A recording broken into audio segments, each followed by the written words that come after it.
So இந்த வீடியோவில் நம்ம டேர் ஃபங்க்ஷன் எப்படி யூஸ் பண்ணுறது, அதே மாதிரி கடைகளில் நம்ம போகும்போது எடை போட்டுட்ருப்போம். டக்குன்னு ஒரு பட்டன் அழுத்துவாங்க, அது 0 ஆயிரும். மறுபடியும் பொருள் இருக்கும் தராசில், ஆனால் டக்குன்னு இன்னொரு பொருள் போட்டு எடை போட்டிருப்பாங்க. அது எப்படி நடக்குங்கிறத இப்போ பார்க்கலாம்.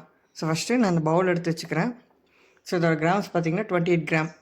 இப்போது நான் இந்த டேர் சொன்னீங்க இல்லையா, இந்த ஃபங்க்ஷன் எப்படி யூஸ் ஆகுதுன்னா, இந்த டேர் கொடுத்தீங்கன்னா ஆட்டோமேட்டிக்காக 0 ஆயிரும். ஸோ இப்போ இதுக்கு மேலே நான் வந்து 3 ரோசஸ் வைக்கிறேன். ஸோ இந்த கிராம் வந்து 26 கிராம்ஸ். ஸோ இதை நான் மறுபடியும் டேர் பண்ணுறேன். இப்போ மறுபடியும் இது 0 ஆயிடுச்சு. ஸோ இதுக்கு மேலே நான் பார்லேஜியோட 3 rupees பேக், இதோட கிராம் பார்த்தீங்கன்னா 31.5 கிராம்ஸ், அதையும் இப்போ இது மேலே வைக்கிறேன். இப்போது 33 கிராம்ஸ் இருக்குது.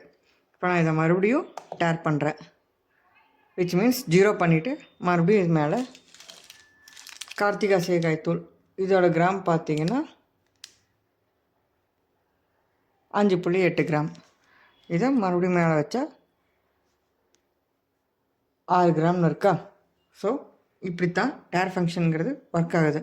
ஸோ நம்ம வந்து ஒவ்வொன்றையும் எடை போட்டு தூக்கி தூக்கி மாற்றுறதுக்கு நேரம் ஆகும் இல்லையா. ஸோ அப்படி இல்லாமல் இருக்கிறதுக்கு இந்த டேர் ஃபங்க்ஷன் யூஸ் பண்ணோம்னா அடுத்தடுத்து எடை போட்டுக்கிட்டே இருக்கலாம். ஸோ இப்போது மொத்த எடை எவ்வளோன்னா 88 கிராம் இதுக்கு மேலே இருந்திருக்கு. ஸோ இப்போ அதனால் இப்போ எல்லா பொருளும் எடுத்தங்காட்டி இப்போ இது வந்து மைனஸில் காட்டுது. இப்போ அகைன் நம்ம டேர் கொடுத்தோம்னா 0 ஆயிரும்.